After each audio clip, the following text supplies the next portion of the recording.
Hello students, आज हम पढ़ लेते हैं एक नया चैप्टर। वो है दैनिक जीवन में रसायन। क्या है? दैनिक जीवन में रसायन, chemical in everyday life. Everyday life, chemical का दैनिक जीवन में कैसे उपयोग होता है। केमिकल बोले तो रसायन, और आपको पता है बिना केमिकल के तो कोई चीज बनी ही नहीं है। तो प्रत्येक चीज केमिकल से बनी हुई तो उनका उपयोग करते हैं। कैसे उपयोग करते हैं उनके बारे में कुछ इंपॉर्टेंट उपयोग वो हम पढ़ेंगे। ठीक है, बात करते हैं सबसे पहले जो सबसे अधिक उपयोग करते हैं वो उपयोग करते हैं हम औषधियों में। मेडिसिन जो लेते हैं, जो औषधियां आती है जितनी भी, वो औषधियां सबसे बड़ा केमिकल है। तो सबसे पहला उपयोग हो गया केमिकल में, औषधियों में। अब औषधियां भी अनेक होती है। सबसे पहले अगर औषधि की बात करें, सबसे ज्यादा काम में आती है वो औषधि आती है पीड़ाहारिक। पीड़ाहारी औषधियां जो होती है, पीड़ाहारी औषधि, पीड़ाहारी का मतलब होता है दर्द निवारक। कौन सी? दर्द निवारक। दर्द निवारक करने वाली, दर्द को दूर करने वाली औषधियां दर्द निवारक पीड़ाहारी औषधियां कहलाती है। बट इन्हें दो कैटेगरी में बांटा गया है। पीड़ाहारी औषधि को बांटा गया है, एक तो नॉन नारकोटिक, नारकोटिक जिसको अस्वापक भी कहते हैं। अस्वापक, अस्वापक, अस्वापक का मतलब होता है जिनकी आदत ना हो, आदत ना हो, या ये भी कह सकते हैं ये औषधियां सामान्य औषधियां हैं। सामान्य भी कह दो इसे, सामान्य औषधियां या सामान्य औषधि। ठीक है, जबकि दूसरी होती है पीड़ाहारी में नारकोटिक। एक तो नोर बताया, एक नारकोटिक डायरेक्टली। नारकोटिक, नारकोटिक का नाम है स्वापक, और स्वापक का नाम है एक जटिल या कठिन, कठिन औषधि। कठिन औषधि जो है वो क्या है? स्वापक है। स्वापक का मतलब होता है जिसकी आदत बन जाए, आदत बन जाती है इसकी, तो आदतन कहलाती है जिनकी आदत बन जाए। कठिन औषधि बोले तो जिसका प्रभाव अधिक होता है वो औषधि नारकोटिक कहलाती है। जिसका प्रभाव कम उन्हें नॉन नारकोटिक, नॉन नारकोटिक, अस्वापक या आदत ना बनने वाली सामान्य औषधियां कहते हैं। एग्जाम्पल अगर इसका लेवे तो एक तो आती है एस्प्रिन, एक तो आती है एस्प्रिन, एक आती है पैरासिटामोल, पैरासिटामोल, पैरासिटामोल। ये तो आती है दोनों की दोनों नॉन नारकोटिक, जिनकी आदत नहीं पड़ेगी। और जिनकी आदत पड़ जाए वो होती है कठिन औषधियां, जैसे कि मॉर्फिन, मॉर्फिन, कोडीन और हेरोइन। मॉर्फिन, कोडीन और हेरोइन, मॉर्फिन, कोडीन और हेरोइन होती है, ये आदतन होती है। आदतन बोले तो असहनीय दर्द के लिए ली जाती है। कौन सी औषधियां? नारकोटिक औषधियां, जिनको ज्यादा उपयोग करने से पीड़ा तो दूर हो जाती है, असहनीय दर्द को दूर करने के लिए काम में ली जाती है। बट ये जो औषधियां हैं उनकी उस व्यक्ति को, उसी रोगी को उनकी आदत हो जाती है, फिर उसे लेना ही पड़ता है। जबकि इनकी औषधियां कितनी भी ली जाए, इनसे उन पर क्या नहीं होता, कोई आदतन प्रभाव नहीं होता, उसकी आदत नहीं पड़ती, कभी भी उसे वो बंद कर सकता है। अगर मैं बात करूं इस एस्प्रिन की, तो एस्प्रिन में बहुत अच्छी क्वालिटी है। क्या क्वालिटी है एस्प्रिन के अंदर? पहली चीज तो एस्प्रिन दर्द निवारक भी है, दर्द और जवर दोनों का निवारण करती है। पहली चीज तो ये। दूसरी चीज, इस औषधि का उपयोग अटैक के लिए, हर अटैक होता है उसके लिए भी किया जाता है। वो ना हो उसे रोकने के लिए किया जाता है, समझना इस बात को। तीसरी चीज, इसका उपयोग कभी खाली पेट नहीं करना चाहिए। खाली पेट ना ले, कभी खाली पेट एस्प्रिन नहीं लेना चाहिए, क्योंकि जाके वो शरीर में एसिड बना लेता है, पेट में एसिड बना लेता है जो घाव करता है। इसके अलावा इस एस्प्रिन का आपको आईयूपीएसी नाम भी पूछा जाता है। आईयूपीएसी नाम पूछा जाता है एस्प्रिन का। क्या होता है? देखो संरचना बताता हूं इसकी मैं। एस्प्रिन जो है इसकी संरचना इस प्रकार की होती है, बेंजीन और अम्ल होता है तो बेंजोइक अम्ल कहते हैं। साथ में 2 नंबर पे जुड़ा होता है एसिटोक्सी समूह, इसको एसिटोक्सी कहते हैं। तो 2 एसिटोक्सी, एसिटोक्सी, 2 एसिटोक्सी बेंजोइक अम्ल, बेंजोइक अम्ल, 2-एसिटोक्सी बेंजोइक अम्ल इसका आईयूपीएसी नाम है। किसका? एस्प्रिन, बोले तो नॉन नार्कोटिक औषधि का। ओके, अगर बात करते आगे इस औषधि के बाद में नेक्स्ट औषधि हमारी है जैसे प्रतिअम्ल। सिंपल सी बात है, प्रतिअम्ल जो है पेट की अम्लता को दूर करने का काम करती है। कभी कभी पीएच बढ़ जाता है, पीएच क्या हो जाता है? बढ़ता है, और पीएच बढ़ जाने से पेट में क्या हो जाते हैं? घाव पड़ जाते हैं, पेट में अल्सर हो जाता है। इसे रोकने के लिए सामान्यतः मिल्क ऑफ मैग्नीशिया क्षार लेते हैं, मिल्क ऑफ मैग्नीशिया MgOH का होल ट्वाइस, इसके अलावा AlOH का होल थ्राइस, इसके अलावा सोडियम बाइकार्बोनेट मीठा सोडा भी जल में घोल के काम में लेते हैं। ये तीनों ही पेट की अम्लता को दूर करती है। इसके अलावा कुछ टेबलेट भी चलती है जो है रेनेटिडीन और सेमेटिडीन, रेनेटिडीन और सेमेटिडीन। ठीक है, तो ये 2 औषधियां हैं जो क्या करती है? प्रतिअम्ल के रूप में काम में लेते हैं। सामान्यतः इनका प्रयोग किया जा सकता है प्रतिअम्ल के रूप में। आगे देखिए, नेक्स्ट औषधि है प्रशांतक। कौन सी है? प्रशांतक। अब प्रशांतक मतलब शांति देने वाली, बोले तो मानसिक रोग के निदान के लिए, मानसिक रोग का निदान या निवारण किसका करते हैं? किसका निवारण करते हैं? मानसिक रोगों का निदान करते हैं, निवारण करते हैं। मानसिक रोगों का निदान करते हैं इस औषधि से।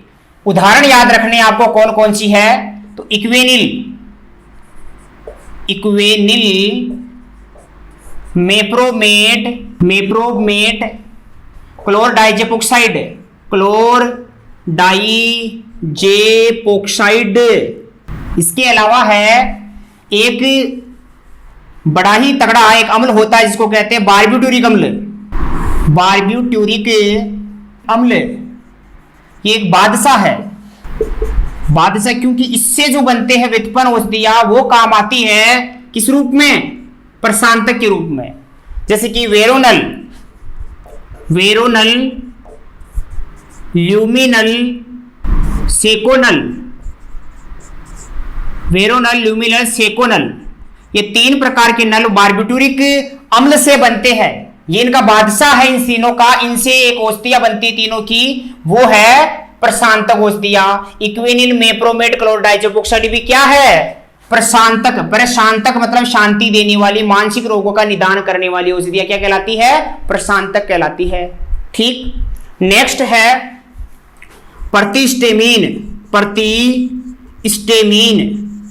प्रतिस्टेमीन को और नाम से जानते हैं प्रति एलर्जी। समझ गए होंगे, प्रति एलर्जी का मतलब है त्वचा रोग, खाज खुजली जो होती है, एलर्जी जो होती है, छींक का आना भी एलर्जी है, गले में की भी खुजली होती है, एलर्जी होती है। एलर्जी किसी भी कारण से हो सकती है, डस्ट की वजह से हो सकती है या किसी कवक की वजह से हो सकती है। तो वो जो एलर्जी होती है वो स्टेमीन कहलाती है, और इसके विरुद्ध जो काम करे उसको कहते हैं प्रतिस्टेमीन। एलर्जी के विरुद्ध काम करे उसे क्या कहते हैं? प्रतिस्टेमीन कहते हैं। ठीक है, इसके लिए औषधियां काम में लेते हैं क्लोरोफेनिरामीन,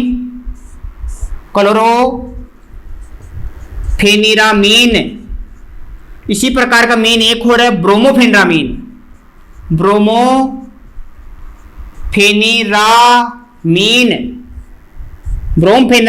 क्लोरफेनिरामीन, एक टर्फेनाडीन और एक सिट्रेजीन आती है।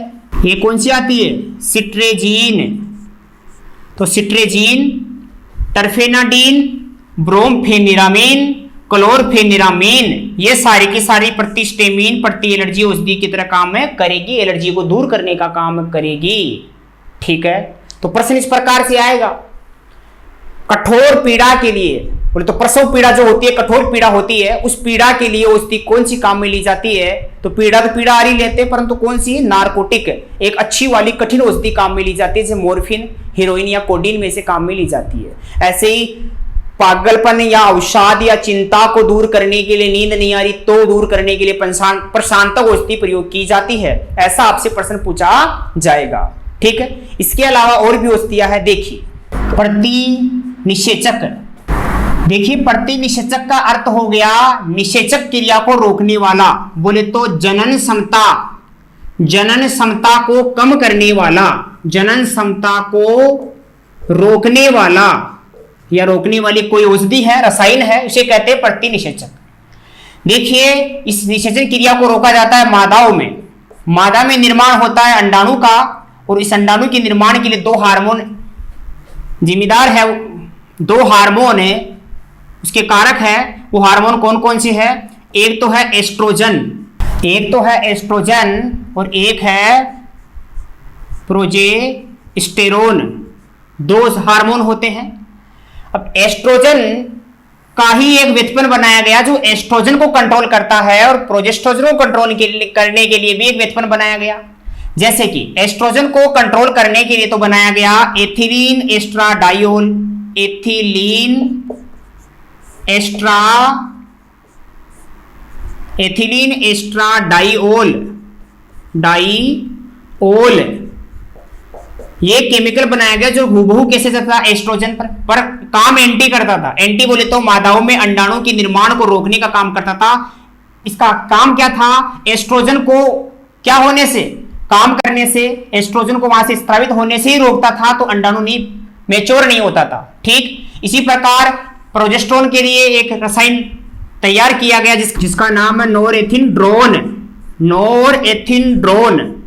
ये नोरेथिनड्रोन केमिकल कंटेंट किससे व्युत्पन्न बनाया गया? प्रोजेस्टेरोन को देखकर उसी के जैसे बनाया गया जो उस पर एंटी काम करता है, इसके स्त्राव को रोकता है। जब दोनों का स्त्राव रुक जाएगा अंडाणु मैच्योर नहीं होगा तो यहां पर मादाओं में जनन क्षमता अपने आप ही घट जाएगी। इसलिए इन दोनों कंटेंट को मिला के क्या बनाई जाती है? प्रतिनिषेचक औषधियां बनाई जाती है, प्रतिनिषेचक औषधि बनाई जाती है, जिन्हें गर्भ निरोधक गोलियों के नाम से भी जाना जाता है। तो ये दोनों कंटेंट किन के ऊपर काम करते हैं? एस्ट्रोजन और प्रोजेस्टेरोन के ऊपर काम करते हैं, जिससे कि ये दोनों हार्मोन स्रावित होना बंद हो जाएंगे, तो यहां पर जनन क्षमता अपने आप ही घट जाएगी।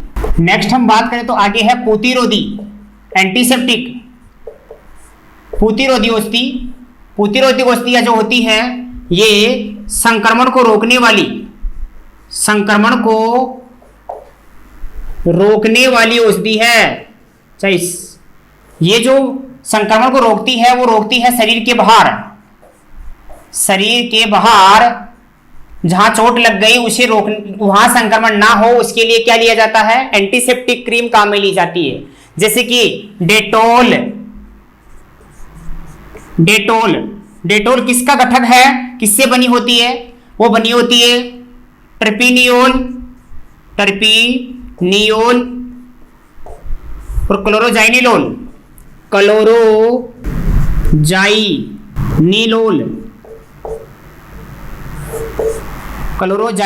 और टर्पीनियोल दोनों कंटेंट से मिलकर क्या बनता है? डेटोल बनता है। इसके अलावा एक हमारा जो बोरिक अम्ल है ना, H3BO3B, ये भी एक बोरिक अम्ल है। क्या नाम है इसका? बोरिक अम्ल। ये भी हमारी आंखों के लिए दुर्बल प्रतिरोधी है। कैसा प्रतिरोधी है? दुर्बल प्रतिरोधी है आंखों के लिए। किनके लिए? आंखों के लिए बोरिक अम्ल काम में लिया जाता है, ध्यान रखना। इसके अलावा आयोडीन टिक्चर बनाया जाता है आयोडीन से प्लस एल्कोहल से, ये भी एक प्रतिरोधी है। इसके अलावा फिनोल भी प्रतिरोधी का काम करती है। यदि उसका क्वांटिटी सांद्रता कितनी हो? 0.2% हो तो वो प्रतिरोधी है। इसके अलावा प्रतिरोधी का काम करता है बायोथायोनोल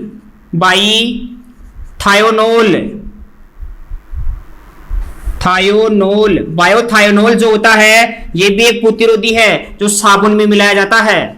लाइफबॉय साबुन जो आते हैं, नीम का ऑयल आता है, उसमें बायोथायोनोल कंटेंट मिलाया जाता है। फिनोल जिसे पोछा लगाते हैं, इसकी मात्रा कम लेवे तो भी त्वचा पे लगा सकते हैं, पर ज्यादा ले लिया तो फिर क्या जला देगी। आयोडीन टिक्चर पता है आयोडीन और एल्कोहल से बनती है। बोरिक अम्ल आंखों के लिए दुर्बल प्रतिरोधी है। डेटोल, टर्पीनियोल और क्लोरोजाइनिलोल से बनता है। ये सारे के सारे प्रतिरोधी है। परंतु एक और होता है जो संक्रमण को रोकता है। ये जो संक्रमण को रोकता है ये तो सजीव पर रोकता है, सजीव पर काम करता है। जो निर्जीव है, निर्जीव की बात करें जिसके वो जीव नहीं है, जो निर्जीव है उनकी बात करें के लिए काम करता है, उसे विसंक्रामी कहते हैं। क्या कहेंगे? विसंक्रामी। जो निर्जीव चीजों पर संक्रमण को रोकता है वो विसंक्रामी कहलाता है, जिसका एक और नाम है रोगाणुनाशी। रोगाणुनाशी भी कहते हैं उसे, विसंक्रामी भी कहते हैं इसे। जैसे एग्जाम्पल ले लीजिए आप, फिनोल ले लो। अगर फिनोल की मात्रा 1% कर दोगे तो फिनोल 1% वाला सॉल्यूशन विसंक्रामी या रोगाणुनाशी का कार्य करता है, वो फिर वहां प्रतिरोधी नहीं होगा, ध्यान रखना। ठीक, ये केमिकल के रूप में काम में लिए जाने वाली क्या है? औषधियां है। एक चीज आपने सुना होगा, पेनिसिलिन का नाम सुना होगा, पेनिसिलिन का नाम आपने सुना होगा। पेनिसिलिन एक औषधि है, और कैसी औषधि है? एंटीबायोटिक, प्रतिजैविक औषधि है। ये प्रतिजैविक औषधि है। पहली चीज तो आपको पता होना चाहिए किससे प्राप्त की गई, तो ये पेनिसिलिन या पेनिसिलियम, पेनिसिलियम नोटेटम नामक कवक से, नोटेटम नामक कवक से तैयार की गई। किससे? पेनिसिलियम, पेनिसिलियम नोटेटम नामक कवक से तैयार की गई। किसने की? अलेक्जेंडर फ्लेमिंग ने। किसने की? अलेक्जेंडर फ्लेमिंग ने ये तैयार की। कौन सी औषधि? पेनिसिलिन औषधि, एक एंटीबायोटिक औषधि है। ओके, इसके अलावा बात करें तो हमें खाद्य परिरक्षक भी पता होने चाहिए। खाद्य परिरक्षक, खाद्य परिरक्षक है, खाद्य परिरक्षक खाद्य पदार्थों को खराब होने से बचाते हैं, भोजन को बचाते हैं। क्या करते हैं? भोजन को खराब होने से बचाते हैं, खराब ना हो, सड़े नहीं, इसे बचाते हैं। इसके लिए कुछ पदार्थों में जैसे कि खाना खराब ना हो, जैसे रसगुल्ले खराब नहीं हो, चाशनी, चीनी भी काम में आती है। अचार खराब नहीं हो तो तेल भी काम में ले लेते हैं। वनस्पतिक तेल जो आता है, वनस्पति घी भी काम में ले सकते हैं, वनस्पति तेल भी काम में लिया जा सकता है। इसके अलावा कुछ रसायन है, वो है सोडियम बेंजोएट, सोडियम बेंजोएट, ये भी काम में लिया जाता है। एक प्रोपेनोइक भी काम में लेते हैं, प्रोपेनोइक अम्ल का लवण, इस अम्ल होता है पर उसका लवण बन जाता है। प्रोपेनोइक अम्ल का लवण भी काम में आता है हमारे, किस रूप में? खाद्य पदार्थों को खराब होने से बचाने वाले में। ठीक है, इसके अलावा आपको यह भी पता होना चाहिए कृत्रिम मधुरक क्या होते हैं। कृत्रिम मधुरक खाद्य पदार्थों को मीठा करने वाले, बट जो कृत्रिम मधुरक होती है इनका कैलोरी मान 0 होता है। क्या? कैलोरी मान 0 होता है। कैलोरी मान बोले तो शक्ति इनमें नहीं होती है, मिठास होती जरूर है पर एनर्जी उनसे नहीं मिलती। ठीक, मीठे होते हैं। दूसरी चीज, डायबिटीज के पेशेंट को ये नुकसान नहीं पहुंचाते, वो काम में ले सकते हो, डायबिटीज नहीं बढ़ती उससे। कौन कौन सी है? जैसे कि sucralose, sucralose, saccharin, saccharin, alitame और एस्पोर्टेम, एस्पोर्टेम, एस्पोर्टेम, एलिटेम, सेक्रीन और सुक्रोलोज, ये सारे के सारे कृत्रिम मधुरक है जिनका कैलोरी मान 0 होता है। ओके, इसके अलावा आपको पूछा जाए साबुन और अपमार्जक के बारे में, साबुन व अपमार्जक, तो साबुन और अपमार्जक की बात करें तो सबसे पहली चीज तो आपको यह पता होना चाहिए साबुन क्या चीज है और अपमार्जक क्या चीज है।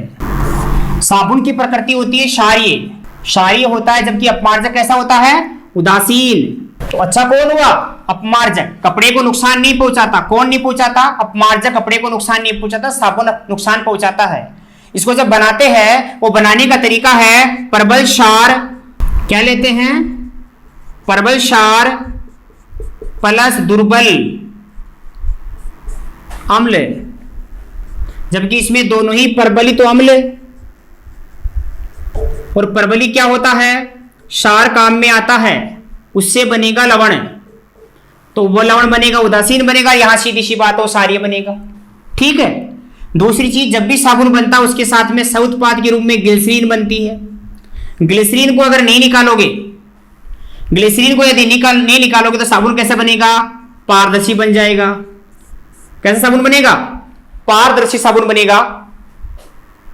ठीक है, ये ग्लिसरीन की वजह से बनता है। ऐसा हल्का बनेगा साबुन, प्रकृति क्षारीय होगी, इसलिए ये कपड़े को नुकसान पहुंचाता है। कौन? ये, क्योंकि बना किससे होता है? प्रबल क्षार और दुर्बले अम्ल से मिलकर बना होता है। ये साबुन और अपमार्जक के बारे में हुआ। बाकी की चीजें आप नोट से पढ़ सकते हो, आपके पास जो नोट्स अवेलेबल है उनसे। ओके, इसके अलावा आपको पता होना चाहिए वर्णक क्या है। वर्णक क्या है? डाइज क्या है? डाइज की बात करें, कलर की बात करें तो ये क्या है? ये एक कृत्रिम रसायन है। ये एक कृत्रिम रसायन है जो कपड़े को रंगता है। बोले तो कृत्रिम रंग है एक, जिनको डाई कहते हैं। प्राकृतिक होते हैं उन्हें तो वर्णक कहते हैं बेटा, पिगमेंट कहते हैं, जो एक स्थायी है। वर्णक जो होते हैं पेड़ पौधों से प्राप्त होते हैं, जैसे क्लोरोफिल है जिसकी वजह से हरा होता है। फूलों का रंग होता है, ये पिगमेंट की वजह से होता है, जबकि कपड़े में रंग किन की वजह से होता है? वर्णक की वजह से होता है। नेक्स्ट हमें पता होना चाहिए रंजक क्या होता है। रंजक क्या होता है? रंजक का बोले तो डाइज क्या होते हैं? एक होता है वर्णक। वर्णक पिगमेंट होता है, पिगमेंट होता है। ये होता है प्राकृतिक। क्या होता है? प्राकृतिक होता है। जबकि ये होता है कृत्रिम, मानव द्वारा तैयार रसायन है। कृत्रिम रसायनर, कृत्रिम रसायन क्या करता है? कपड़े को रंगता है। तो ये रंग का कारण हुआ कौन? रंजक। रंजक जो है ये कृत्रिम है, वो अस्थायी भी होता है, जबकि वर्णक जो है ये प्राकृतिक है, स्थायी भी होता है। पहली चीज। तो दूसरी चीज, केमिकल से बना है तो केमिकल में कुछ ग्रुप पाए जाते हैं। OH पाया जाता है, OR पाया जाता है, R पाया जाता है। ऐसे बहुत सारे ग्रुप है, क्लोरो, ब्रोमो, जिनमें डबल बॉन्ड नहीं पाया जाता। ये क्रियात्मक समूह या प्रतिस्थापी समूह के रूप में पाए जाते हैं। ये प्रतिस्थापी समूह है अपने आप में, प्रतिस्थापी समूह कह दो या क्रियात्मक समूह कह दो। जो कैसे है? ये क्रियात्मक समूह सारे के सारे सिंगल बॉन्ड वाले संतृप्त है। कैसे है? संतृप्त। संतृप्त क्रियात्मक समूह यदि पाए जाते हैं तो ये उसमें, किसमें? उस रसायन में किसी काम के नहीं, किसी काम के नहीं, जब तक कि कोई डबल बॉन्ड वाला ना हो। NN डबल बॉन्ड वाला, CHO डबल बॉन्ड वाला, CN डबल बॉन्ड वाला, ऐसा कोई ना हो। ठीक है, ये डबल बॉन्ड वाला, नाइट्रो के साथ डबल बॉन्ड वाला, जहां डबल बॉन्ड दिख जाए, बेंजीन में जैसे दिखता है, क्यूनोन में दिखता है डबल बॉन्ड वाला, ऐसा समूह जब तक नहीं होगा ना, तब तक उस केमिकल से कपड़े पर रंग नहीं आएगा, रसायन का रंग नहीं आएगा। तो रंग का कारण होते हैं असंतृप्त समूह। इनका क्या नाम रख दिया गया है?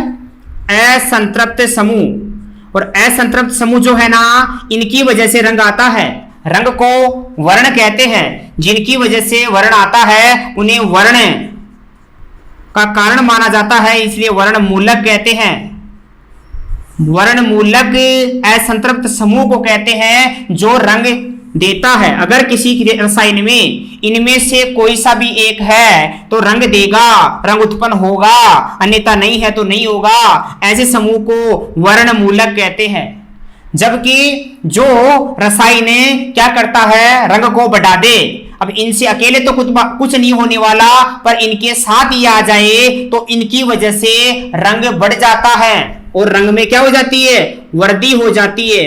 रंग को बढ़ाने वाले वर्ण, रंग को बढ़ाने वाले वर्ण वर्धक कहलाते हैं। याद रखना, वर्ण को बढ़ाने वाले तो सिंपल समूह है संतृप्त, और रंग को देने वाले संतृप्त असंतृप्त समूह है। इसीलिए ओटोविट वैज्ञानिक ने, ओटोविट वैज्ञानिक का नाम था, इसलिए उस सिद्धांत को विट सिद्धांत या दूसरा नाम दिया वर्ण मूलक वर्णवर्धक सिद्धांत। ये रंग के लिए लागू होता है। रंग अनेक प्रकार के होते हैं जो उनके गुणों के आधार पर या समूह के आधार पर उन्हें पहचाना जा सकता है। इंपॉर्टेंट फैक्टर जो है ये आपके एग्जाम के लिए है। ठीक है, बाकी का आप नोट से पढ़ना। वर्णक में यही पढ़ेंगे, इतना ही पढ़ेंगे। दैनिक जीवन में जितने भी काम में आने वाले रसायन थे वो यही थे। ठीक है। इसके अलावा डिटेल जितनी भी है एक्स्ट्रा डिटेल वो आप नोट्स के द्वारा आप पढ़ सकते हो। इंपॉर्टेंट फैक्टर मैंने आपको बताए, ठीक है। कोई भी चीज अदरवाइज कोई समझ में नहीं आती है तो आप कमेंट्स के द्वारा पूछ सकते हो। आज के लिए इतना ही, थैंक यू।